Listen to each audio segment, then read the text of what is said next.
Matahari di atas Kopan, kisah Raja Kaktiliu Chanyopat. Prolog, asap dupa dan nyanyian jaguar.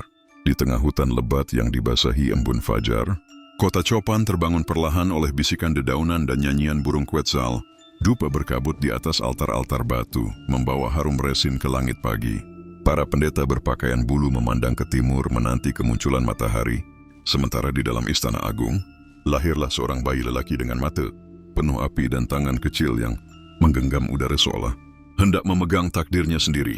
Namanya adalah Kaktiliu Chanyopat. Dalam bahasa mereka, nama itu berarti api bergemuruh di langit, sambaran dewa petir Yopaat.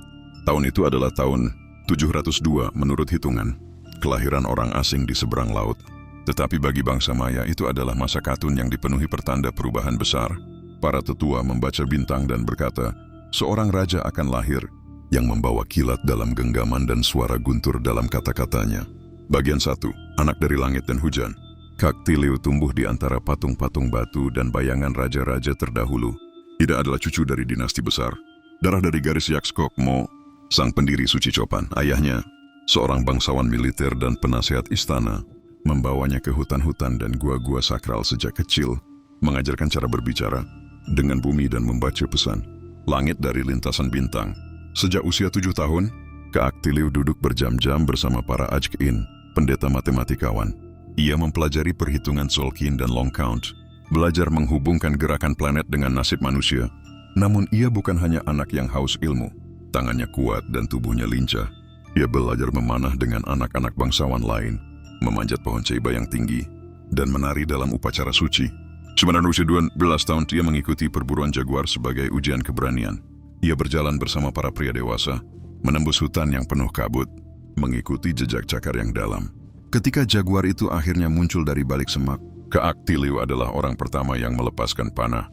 Panahnya menembus bau sang jaguar, dan meski binatang itu belum mati, para penatua melihat keberanian di matanya. Sejak saat itu, ia disebut sebagai anak api. Ketika usianya mencapai 15 tahun, Copan berduka. Raja yang memerintah wafat mendadak, tanpa meninggalkan penerus langsung. Para penatua berkumpul, dan nama Kaktiliu muncul di antara mereka.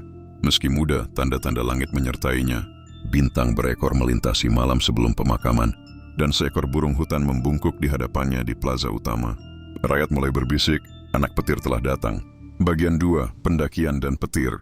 Penobatannya pada tahun 722 berlangsung dengan megah. Ia duduk di atas singgasana berbentuk monster bumi, memakai mahkota besar dari bulu Quetzal dan giok. Jenderang kayu dipukul, kerang laut ditiup, dan ribuan rakyat bersorak, menyebut namanya sebagai Kaktiliu Chanyopat, sang api langit. Sebagai raja baru, Kaktiliu memusatkan perhatian pada 2 hal, memperkuat Copan dan memperluas pengaruhnya ke seluruh lembah dan hutan di sekitarnya. Ia tahu bahwa kekuatan tidak hanya datang dari senjata, tetapi juga dari simbol dan makna. Maka ia memulai proyek-proyek besar. Ia memerintahkan pembangunan altar batu dan stela, monumen tinggi yang diukir dengan gambar dirinya bersama dewa-dewa. Monumen itu bukan hanya untuk rakyat Copan, tetapi juga pesan bagi dunia, bahwa dirinya adalah penghubung antara manusia dan langit. Ia memperluas Akropolis Agung, menjadikannya pusat ritual yang semakin megah, di mana dunia manusia dan dunia para dewa dipertemukan. Ia membangun kuil untuk Yopaat, dewa petir, yang namanya ia sandang. Dalam ritual tahunan, ia sendiri menorehkan darah dari lengannya untuk memanggil hujan dan kesuburan bagi ladang jagung rakyatnya. Namun Kaktiliu tidak hanya seorang pembangun. Ia adalah panglima perang yang cerdas.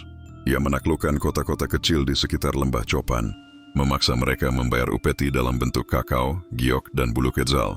Ia menundukkan wilayah hingga perbatasan Quirigua dan Sungai Motagua, pusat perdagangan giok dan obsidian. Untuk menjamin kesetiaan, ia mengambil sandera bangsawan dan membawa mereka ke Copan sebagai tanda tunduk. Bagian 3, batu, darah, dan langit. Pemerintahan Kaktiliu antara tahun 702 sampai 726 adalah masa keemasan Copan. Kota itu menjadi pusat spiritual, politik, dan intelektual. Para pemahat mengukir kisah dinasti di batu, penulis glif mencatat setiap kemenangan, dan astronom terus menatap langit untuk menghitung siklus matahari, bulan, dan planet. Di alun-alun kota, rakyat menyaksikan permainan bola suci. Raja sendiri duduk di singgasana, memberi restu. Ia mengerti bahwa permainan itu bukan sekadar hiburan, melainkan gambaran kosmos, pertarungan antara terang dan gelap, kehidupan dan kematian. Namun kedamaian itu tak berlangsung selamanya. Pada tahun 725, Quirigua, kota bawahan Copan, menunjukkan tanda-tanda pembangkangan. Para bangsawan di sana menolak upeti, dan kabar beredar bahwa mereka diam-diam bersekutu dengan kota-kota lain di lembah Motagua. Cactilio bersiap untuk bergerak, mengumpulkan pasukan dan menyiapkan senjata obsidian. Tetapi sebelum ia sempat memimpin ekspedisi, tubuhnya melemah. Malam itu, ia memimpin ritual panjang di puncak piramida. Darah menetes dari tubuhnya ke atas altar batu dan petir menyambar langit. Namun setelah ritual, ia jatuh demam tinggi. Para tabib mengelilinginya, memberi ramuan dari akar dan bunga, tetapi kondisinya tak kunjung membaik. Rakyat mulai berbisik bahwa para dewa memanggilnya kembali. Bagian 4, penutupan langit. Pada tahun 726, Cactilio Chanyopat wafat dalam tidurnya. Malam itu hujan deras mengguyur Copan dan petir menyambar gua-gua batu. Seolah langit sendiri meratapi kepergiannya. Rakyat menangis. Ribuan dupa dinyalakan di seluruh negeri. Para pendeta menari dengan wajah bercat merah, menyanyikan lagu-lagu duka bagi sang raja. Jenazahnya dimakamkan dalam kompleks rahasia di bawah Akropolis, bersama batu-batu giok perisai perangnya, dan prasasti yang menyebutnya sebagai anak langit, penaluk lembah, suara petir Yopat. Epilog, warisan dalam batu. Raja Cactilio Chanyopat telah pergi, tetapi namanya tetap hidup dalam batu dan langit. Stela-stela yang ia bangun masih berdiri, menceritakan kisahnya kepada generasi jauh setelah Copan runtuh. Warisannya adalah keberanian, kekuasaan, dan simbol-simbol suci yang meneguhkan identitas Copan sebagai salah satu pusat peradaban Maya. Setiap kali petir menyambar lembah Copan, para pendeta berkata, itu adalah suara sang raja. Api langit berbicara dari alam para dewa. Dan bila engkau berdiri di reruntuhan Copan hari ini, di antara patung batu yang tertutup lumut, mungkin kau bisa mendengar bisikan langkahnya, mengiringi angin yang menyusuri ukiran-ukiran tua, warisan seorang raja yang pernah membuat langit bergetar. Yang dilakukan Raja Cactilio Chanyopat semasa hidupnya. 1. Mempelajari ilmu kosmos sejak kecil.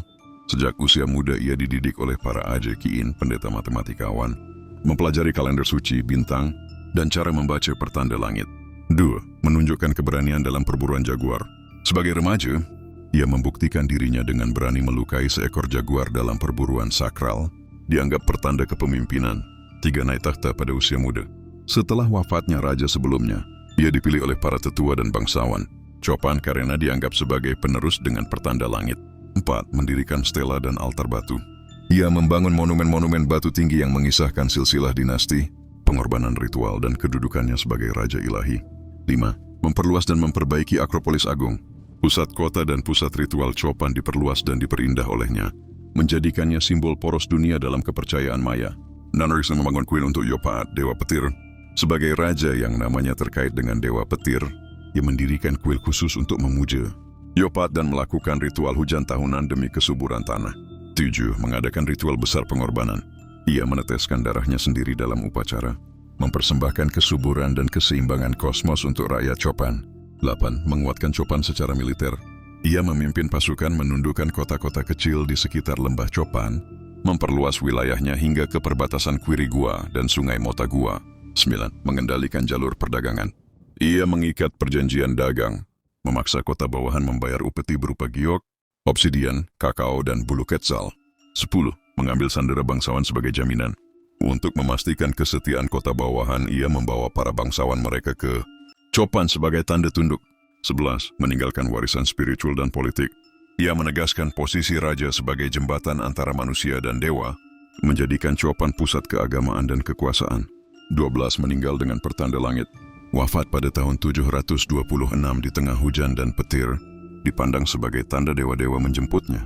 Jadi sepanjang hidupnya, Cactilio Chanyopat membangun Copan dengan batu, memperluas wilayah dengan perang, dan menguatkannya dengan simbol-simbol kosmos.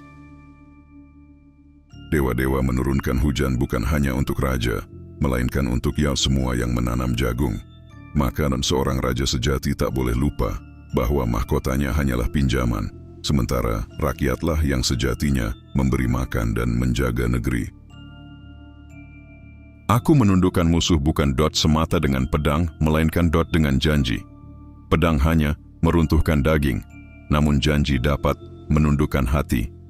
Itulah kekuatan sejati seorang raja, membuat musuh yang ditaklukkan memilih untuk menjadi saudara. Setiap batu yang kuangkat untuk membangun monumen adalah doa yang tak terucap dengan lidah.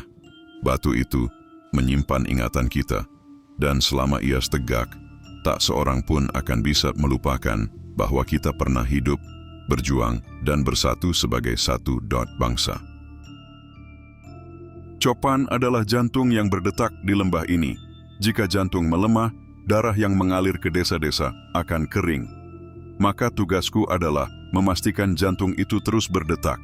Lewat perang yang terhormat, lewat perjanjian yang bijak, dan lewat karya yang akan bertahan melebihi hidupku.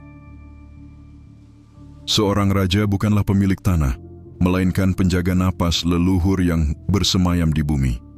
Jika aku tak membangun kuil, itu bukan untuk kebesaranku, melainkan untuk memastikan roh para dewa mendengar doa rakyatku, dan agar matahari selalu terbit di timur, membawa kehidupan bagi semua. Aku telah belajar bahwa kuasa bukanlah tentang berapa banyak tanah yang dapat kau rebut, melainkan berapa banyak jiwa yang rela menyebutmu pelindung mereka. Seorang raja yang dicintai akan lebih abadi daripada raja yang ditakuti. Anak-anakku, lihatlah bintang di malam hari. Mereka adalah lidah api yang tak pernah padam, sama seperti warisan yang akan kita tinggalkan. Janganlah kalian hidup hanya untuk hari ini, tapi hiduplah agar nama kalian bersinar di langit 1000 tahun mendatang.